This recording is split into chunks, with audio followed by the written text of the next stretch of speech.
Hi,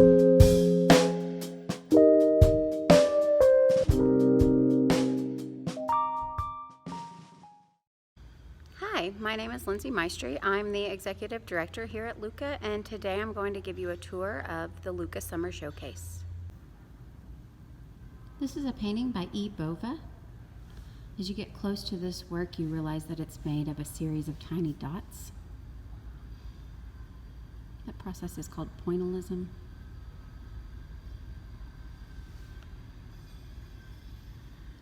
It's a work by sculpture professor William Cannings. Will's process is really interesting. He takes metal and welds it together and then heats it up and inflates it with air.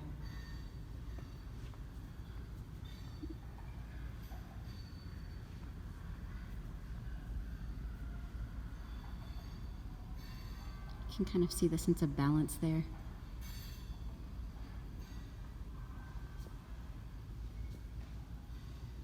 This next set of paintings is by Maisie Alford.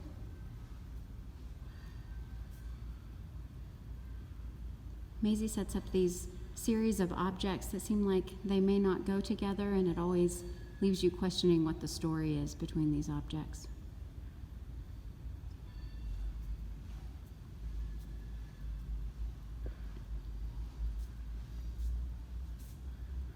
This is a series of small sculptures that I actually made.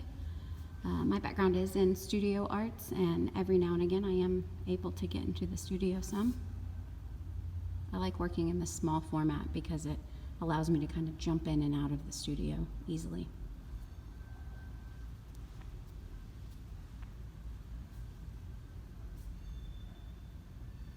This piece is by James Johnson, sort of an exploding color piece.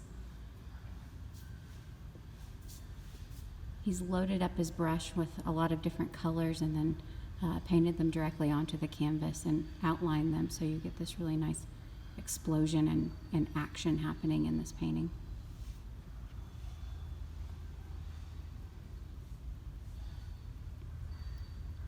This is a large-scale paper installation by Sung Mi Yu. She's a printmaking professor at Texas Tech. Sung Mi really wanted to play around with the light and the shadows and this floor element here on this piece.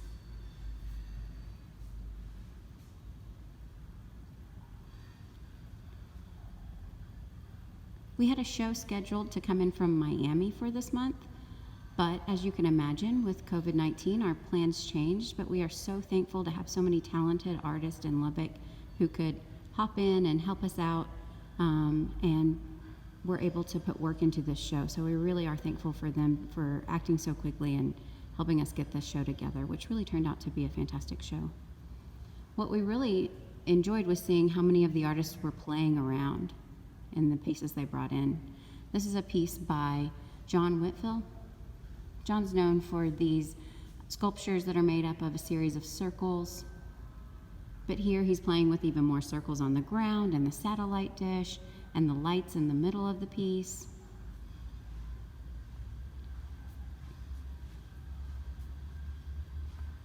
These next two paintings are by Shannon Cannings. Shannon is really well known across the state and really across the US for her water gun paintings. But here she's breaking from that and playing around with these targets. So new work, some studio experimentation.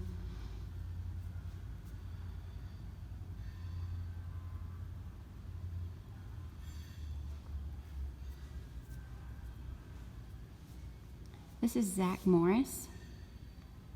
This is a piece made of found objects. It's really like a little altarpiece on this gun rack.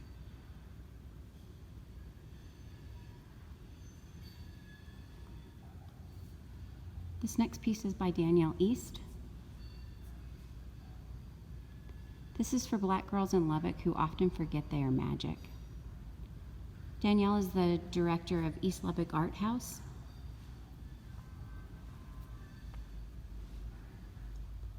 I really love these little details in the piece.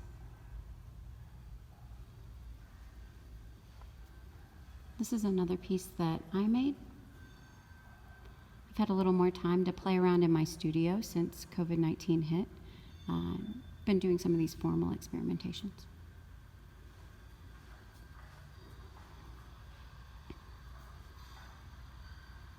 And last, this is a piece by Cody Arnall. It's where all the sound has been coming from.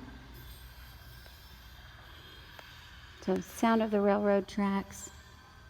It lights up. It's got this arrow towards the top. A lot of different elements happening in that work. The LHUCA galleries are open again. We're open Thursday through Saturday. You can pre-register for a time slot online. Just visit us at LHUCA.org. We hope to see you in the gallery soon.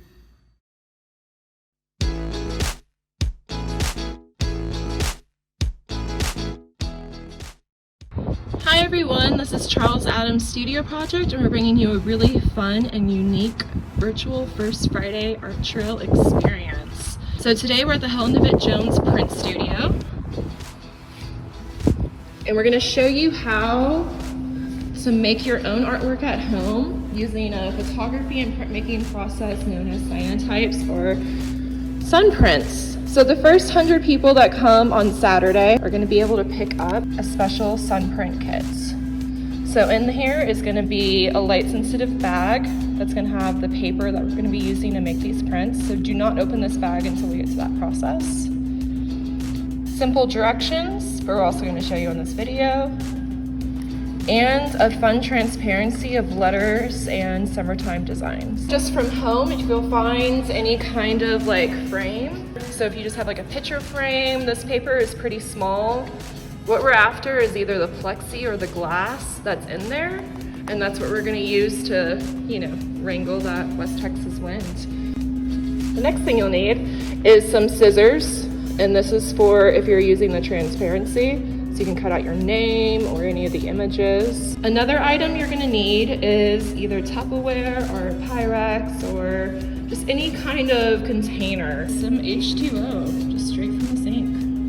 And the last thing that's not required, but we recommend, is hydrogen peroxide, and we'll show you what that's gonna do at the end after making your prints. Okay, so the first thing you're gonna do is take apart your frame just to get to that glass part. So really we're gonna use this glass to hold down objects when we get to making our prints. But you can also just use a surface, such as a poster board, or this is just a flat framed object to put your paper on if you have heavier objects that are going on there.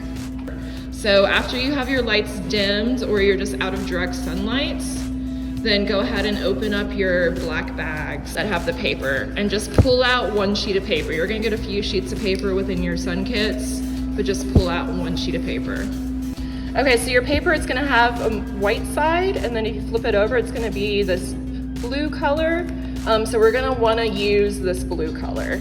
Okay, so make sure that you put your paper on a flat surface because we're gonna be transporting these to the outside after we build our artwork.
Hi, I'm Michaela Smith. This is my show of Origin and Longing at LHUCA. This is a body of work that is comprised within well over a year that consists of works on fabric, works on paper, as well as a work on video. So I'll start with the frontal part of the show and circulate around the space. So for the show, I think often of ways through which I can use various types of materials to speak to trans experience.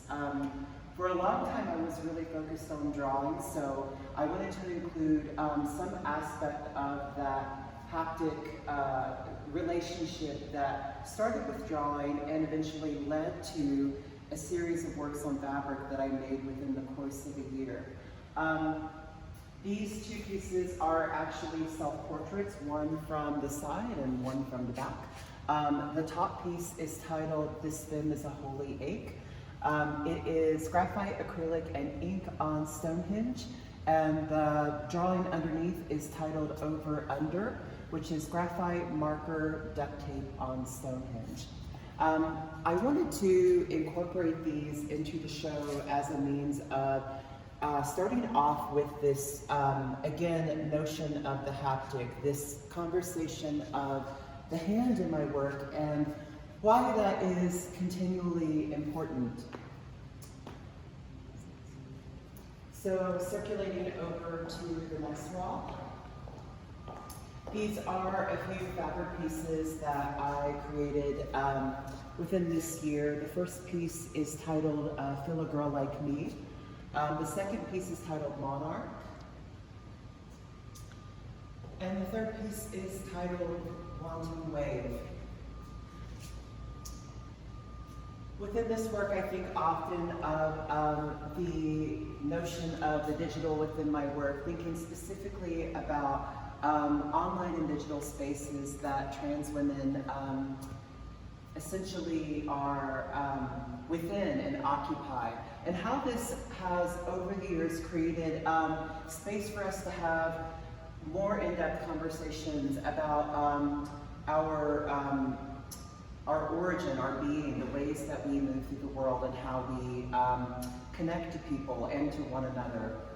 So this series of works ultimately, the two pieces on either end are more kind of within the realm of collage. So something that I often speak about is the role of my phone in my work. I think often about how my phone acts as this kind of hub or landing pad for the imagery that I collect and harvest over time. And then I take that imagery and gradually sort of use it in this sort of painting language. So oftentimes within my work, I describe my works both as digital collages as well as digital paintings. So I'm interested in how those two areas can sort of coincide and how they can oftentimes interject with one another. The piece in the center is titled, again, Monarchs, and it is a makeup wipe that is digitally scanned and then enlarged on a large piece of chiffon. So with this piece, I was interested in this notion of a makeup wipe as being this very personal item, something that is often representative of the end of one's day, but then also this kind of abstracted image that begins to take on a different context whenever it is on a lighter, much larger material. So for the video piece within the show, this piece is titled "Fold Into."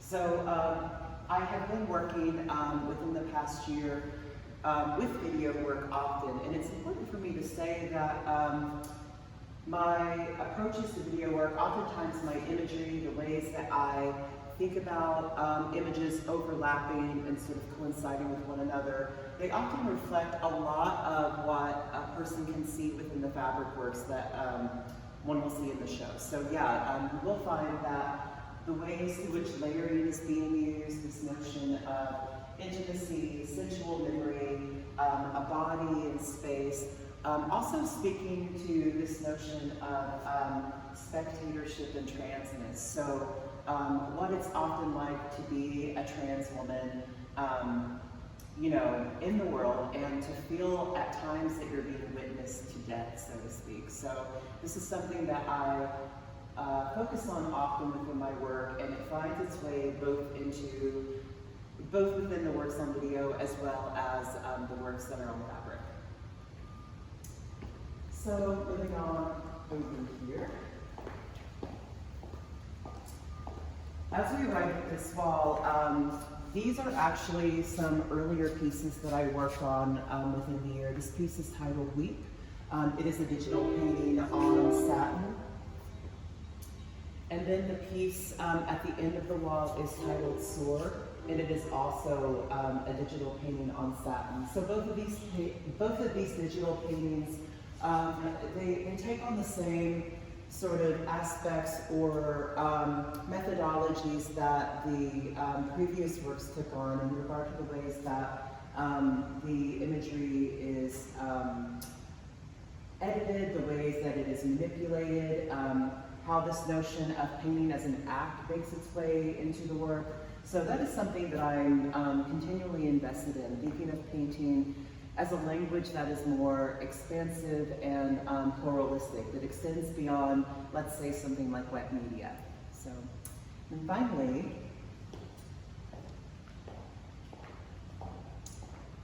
this is the final wall of the show. So the piece that that we're looking at now is titled Origin Girls. So this is a digital collage on satin.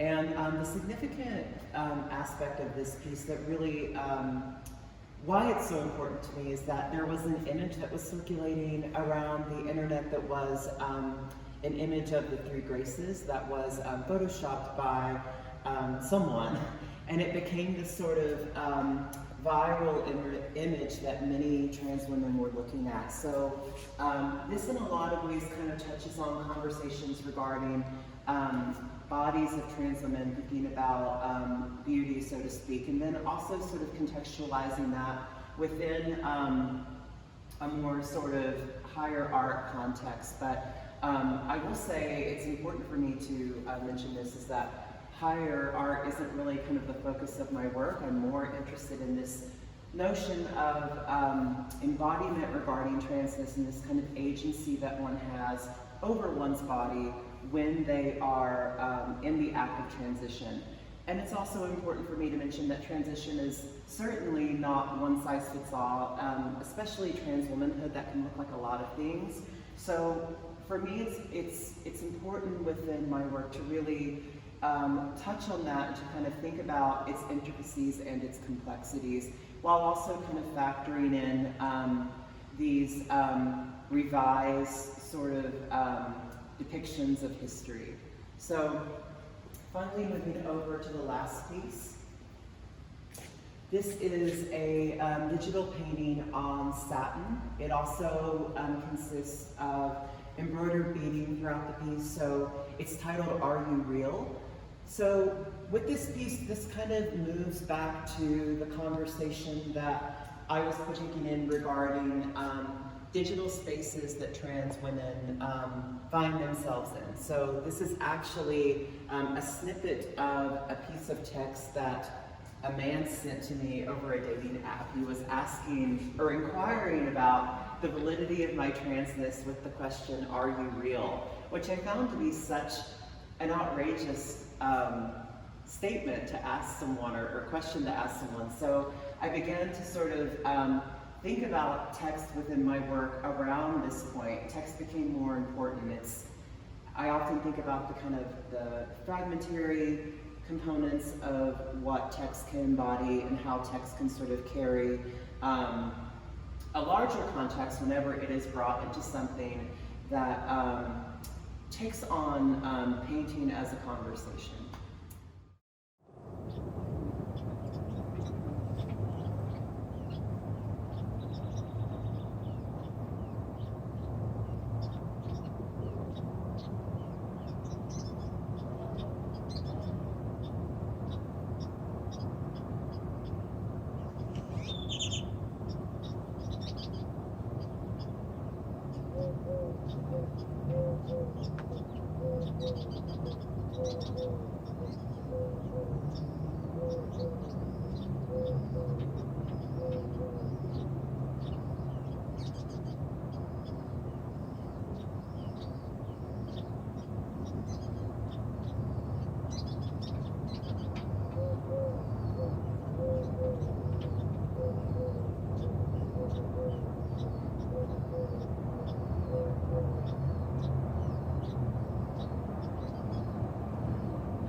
to the Legacy Events Center. We're gonna do a short tour of all of our art that we have up for the First Friday Art Trail. Our doors will be open on the first Friday in July, but we're gonna go ahead and do a virtual tour as well. Let's go on inside and get this thing started.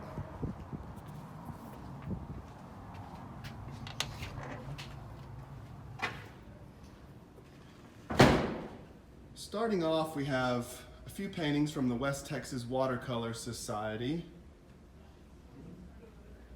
They do watercolors and acrylic, any water media.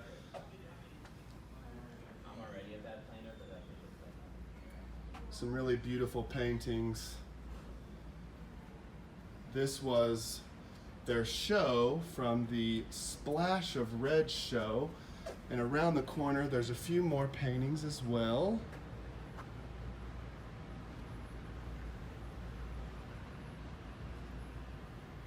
And we'll get back to more of those soon. This case is full of Anita Condent little wool animals that she makes.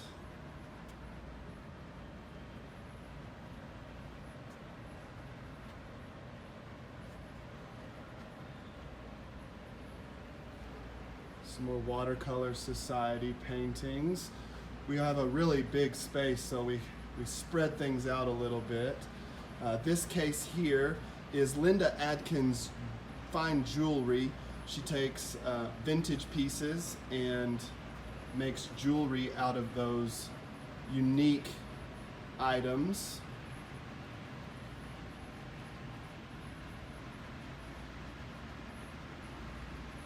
And moving on, we do have some more paintings. These are by John Bewley.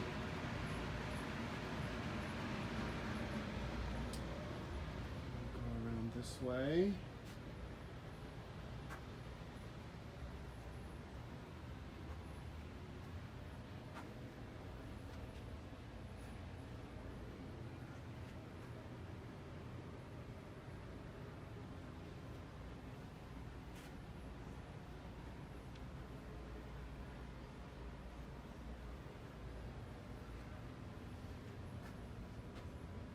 These are all acrylic and gloss enamel paint.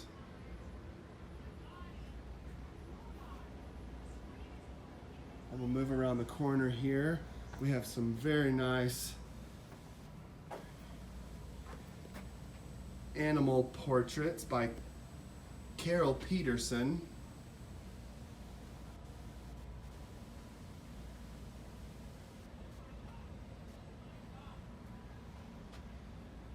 Really fun. Back around the corner again, we're gonna head down. These are more of the Watercolor Society Splash of Red show paintings.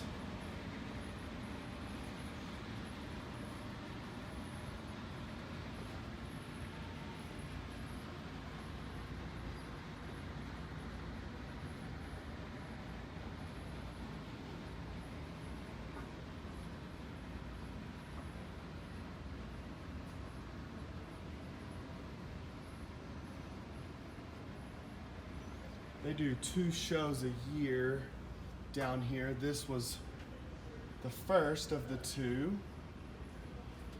Now we're gonna head down and take a look at their new show, which is the summer show. Just got put up. Some amazing artwork here as well.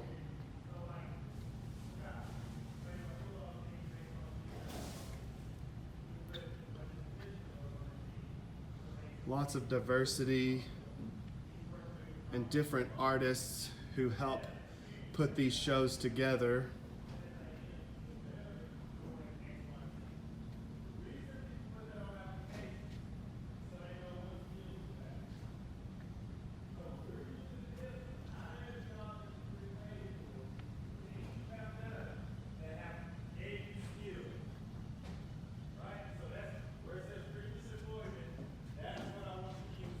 We're going to swing around the corner. There is more to this show.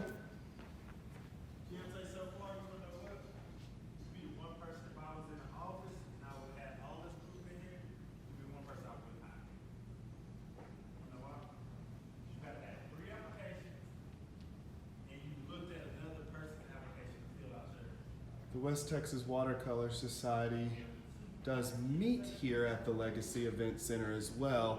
If anyone is interested in joining the organization, I have the information available here on site and can get you in contact with the president and with the membership committee and get you signed up to be a part of the West Texas Watercolor Society.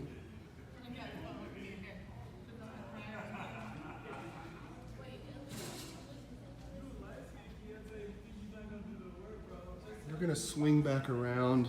There's a few more paintings that they have available to look at. Most of these are available for purchase, but they are a judged show. So we're looking forward to have our judge in and have a little celebration for the winners of the show. And that concludes that show. I'm going to drop back over here and show you this horse, which is not part of the show, but it is pretty stunning. Beautiful colors. We're going to swing right back down the main hallway here and check out these last few paintings. We do have other artists that come to the Legacy that set up tables, like a little booth.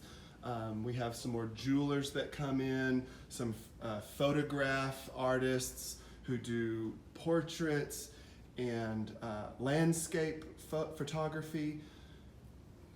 Main entrance there. So that's pretty much everything here at the Legacy, minus what isn't here because of those artists who come only for the first Friday. We do try to have music, food, and other little features here at the Legacy to help you enjoy your time while you're here. We are on the bus route as well when the buses get back to going. So we'd love to have you out to the Legacy Event Center. It's at 1500 14th Street.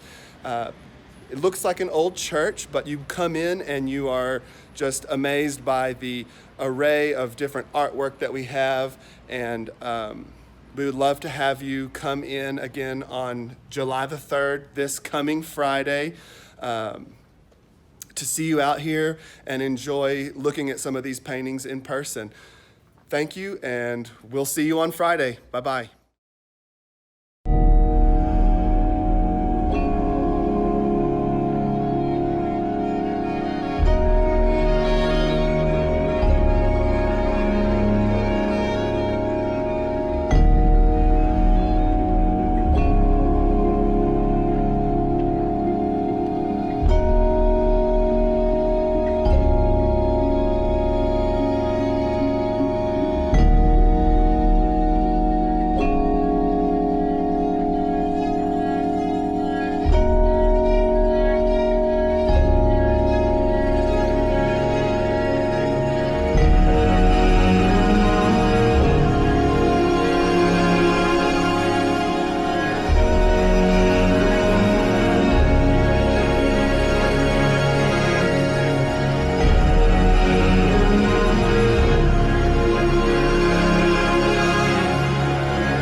Painting for me has become almost a meditative exercise in a lot of ways.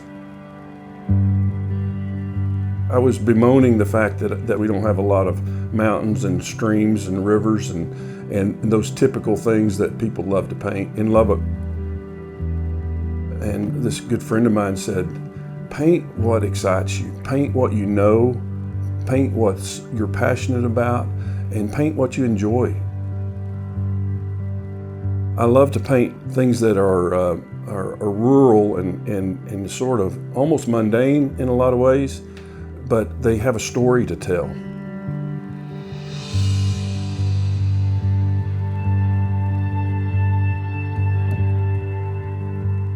Watercolor is a very interesting medium.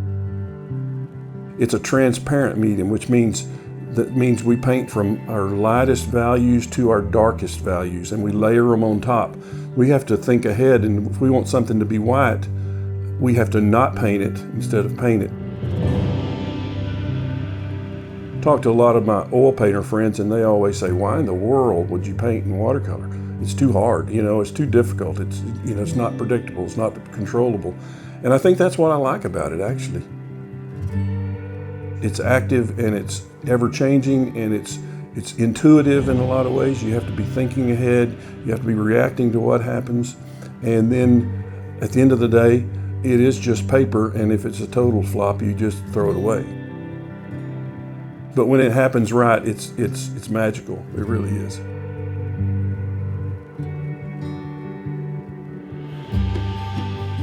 I grew up in West Texas for the most part, and so I've always been drawn to those stories that you see played out in structures, old farmhouses. I love to imagine the stories that happened around some of these places that we all drive by. So I drive by an abandoned farmhouse, and I start wondering about the people that lived there, the people that built that place, the life that they had. Start imagining how many children did they raise there? Did they have a happy life? Was it a sad life? What was it? I live in West Texas, and we got long horizons. We have the land. And so I paint the sky and I paint the land, and it's that point where the sky and the horizon intersect with what man has done there that always kind of gets my attention. So it's the old farmhouse, it's the grazing cattle, it's the grain elevator, it's the things that I see every day that I drive by and I think, I'd like to capture that.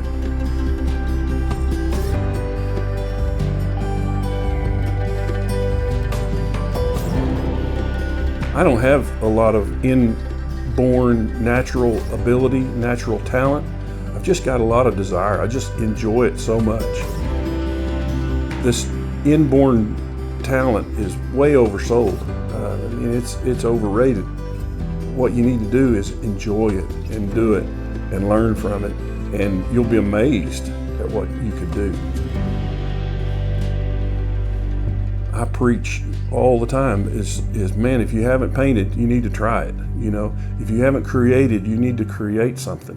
If you haven't found an outlet where you can express yourself, well, you need to, because I think it's something that's in all of us.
Thomas, and I am so honored and privileged to have my art exhibited here at the Buddy Holly Center. My formal training is not in art, it's in healthcare, and I practiced in healthcare for about 30 years before I retired in 2008. During those working years, my love of art really kind of had to confine itself to visits to museums and galleries during special trips and vacations with my family. And the highlight of that time was going to Paris and seeing the Louvre and also the Monet Gardens at Giverny. Starting around 2004, I did take a couple of beginning watercolor classes and a drawing class, and I learned some of the fundamentals during those times. That was really a start of a lifelong effort to learn from as many gifted artists as possible, and to try and take at least one little pearl of information away from every artist that I studied with. This gallery I'm calling the Beginnings Gallery, and it's my efforts from the start of my painting up through about 2011. My earliest works are the graphite drawings. This one here, called Girls with a Lamb, is really an unfinished piece. You don't see a lamb there. She kind of got left out. I never really quite finished that piece. This painting is a painting of my dog, Hooch. And this painting, along with several other pastels in the room, I'll point to them in a minute. This is also a pastel. I've kind of come over time, when I start painting a pastel painting, I paint all over the painting. And at some point I realized that the background kind of keeps the painting from popping. The center of attention, Hooch, doesn't pop out if I leave the background painted just as I paint him. So I've kind of gotten in the habit of going through on the background after I've laid my colors down to take an alcohol brush and to brush and create kind of a brushy background that's more muted than the painting itself. And so that helps Hooch kind of pop out. Did the same thing with this one. I did use some stamping in the background after I brushed the background down. But you can see the main character kind of pops out because I've muted the background of the painting. I've done the same thing over here on this horn of a different color. When I painted him, painting all over the entire canvas, he never really quite stood out. So again, I went through and used an alcohol brush and muted down the colors of the background, and then he pops. He's the center of attention.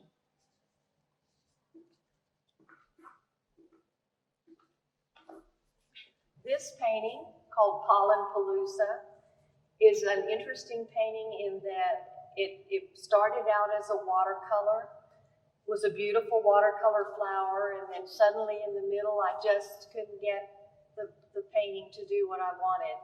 I tried watercolor, I tried acrylic, and I didn't want to give up on this painting because I thought the flower was beautiful. So I just decided to be creative and throw whatever I could at this painting until I was happy with it. And I started with this collage piece in the middle. I painted onto it to kind of re-emphasize the petals. I painted onto the little bee that's there and the flower. I added another little bee here, just drew him in and painted him. Added some of that cheesecloth that was stained with tea. Added a few more collage pieces until I was finally happy with this piece. It's very colorful, maybe not the colors that go in just every setting in your home, but in the right place might be a pretty painting. And what it kind of taught me is to try to never give up on a painting, to see what I could do to where it would become a painting that I was happy with. And I think I accomplished that, at least for me. This is one of the paintings that I love. It's a diptych painting, and I call it a diptych even though the picture doesn't flow from one side or the other. But this is just one example of the paintings that I have in this main gallery here at the Buddy Holly Center. I have over 50 paintings in the main gallery, and then just the beginnings gallery that shows my very early work and how I kind of developed. Please come to the Buddy Holly Center and enjoy this gallery of paintings, and thank you very much for letting me exhibit. Hello, Contra Crowd, and welcome to another Quarantine Contra. This month we're going to be going over The Baby Rose by David Kaynor. This dance starts in an improper formation, which we've been doing for the past 2 months, so if you remember it, you've got it down. We're going to start with a gent at the top of the set on my invisible left, with his partner across from him. And if you have another couple in your house, below the gent is going to be a lady with her partner across from her. These are just placeholders. This dance starts by facing your neighbor. You're going to give a neighbor balance and swing. To balance, just take hands and step towards your neighbor and step back and then into your swing. This last 16 counts. When you end your swing, make sure you put that lady on the right. From here, you're going to take hands in that circle and circle left 3 places. Facing your partner, you're going to do a partner do-si-do. Do-si-do is just a back-to-back. You're going to walk past each other by the right shoulder, do the back-to-back motion, backing up past left shoulders back into place. From here, facing your partner, you're going to do a partner balance and swing. Step into your partner, step back, and swing. Now ladies, you're going to move into a ladies chain. Take right hands in the center. Pull past each other. Give left hands to that gent in front of you. Gents, you're going to give them a courtesy turn around. Just follow them in a little half circle until you're all facing back inside the set. And you're going to put your left hands in for a left hand star, all the way around to finish.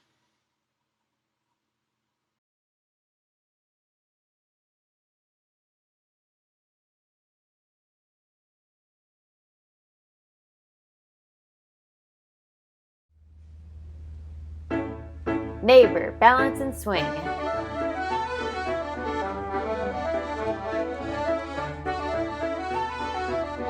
Circle left 3 places. Partner do-si-do. Partner balance and swing.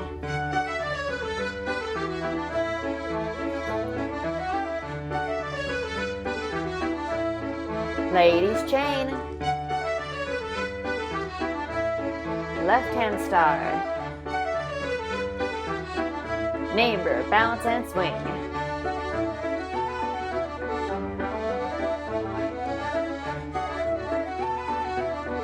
Circle left 3 places. Partner do-si-do. Partner balance and swing.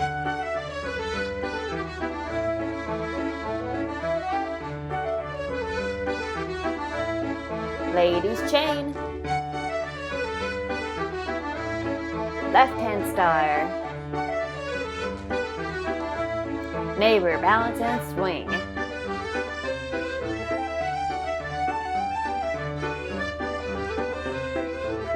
Circle left 3 places. Partner do-si-do. Partner balance and swing.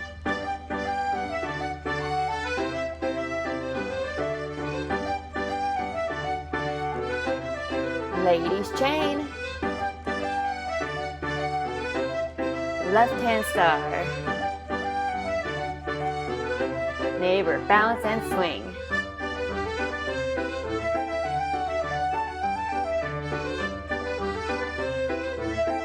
Circle left 3 places.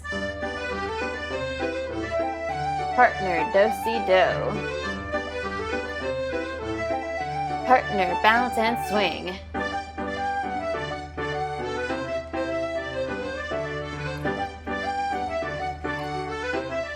Ladies chain.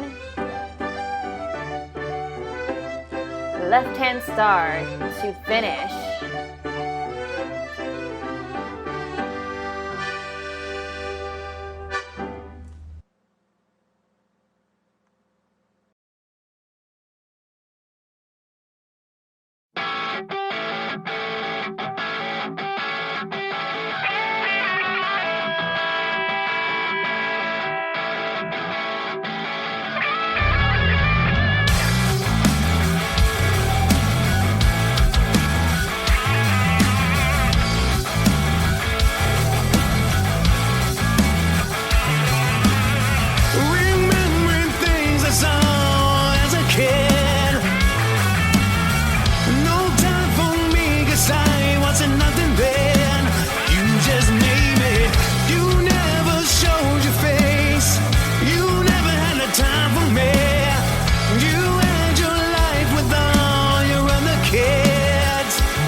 'cause you never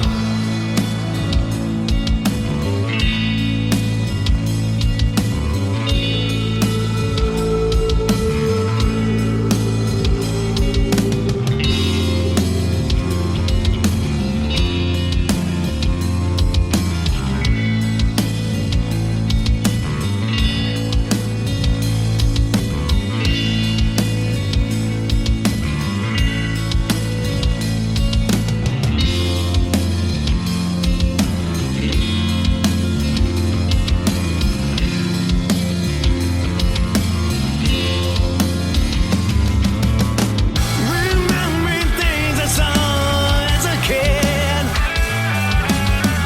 No time for me, 'cause I wasn't nothing then. You never showed your face. You never had the time for me. You had your life with all your other kids. You wanted to better things. I say that it's too late.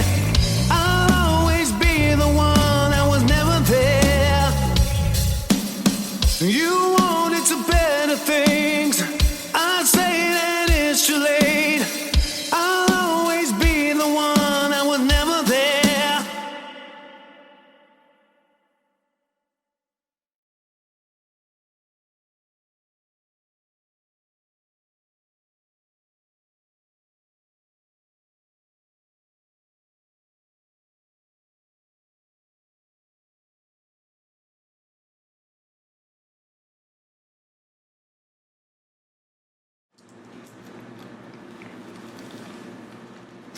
Oh, hey, I didn't see you there.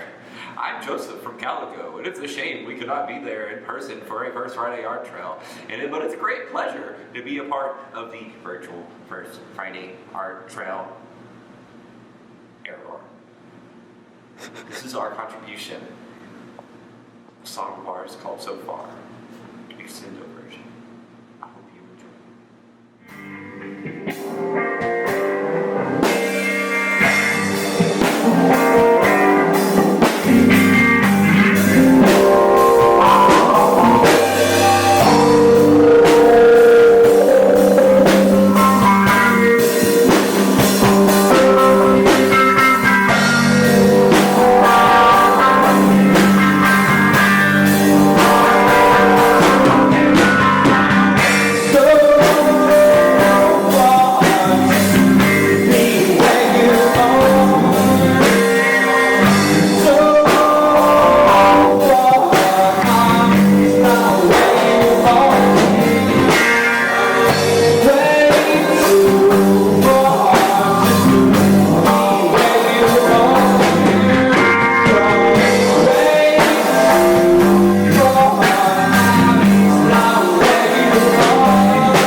the song. Thank you.